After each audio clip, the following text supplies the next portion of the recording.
O segundo caso vem de uma mulher que fazia vídeos documentando trilhas misteriosas, mas uma de suas caminhadas acabou saindo do controle. Durante a gravação, ela percebe que está sendo seguida. No começo, parece apenas paranoia, mas ao revisar as imagens, ela vê algo à distância.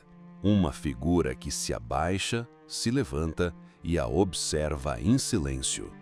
Mesmo depois de sair da floresta, ela sente que está sendo acompanhada.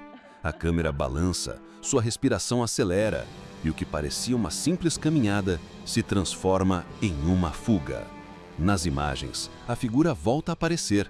Não é possível identificar o que é. Não parece humano, mas também não é exatamente um animal.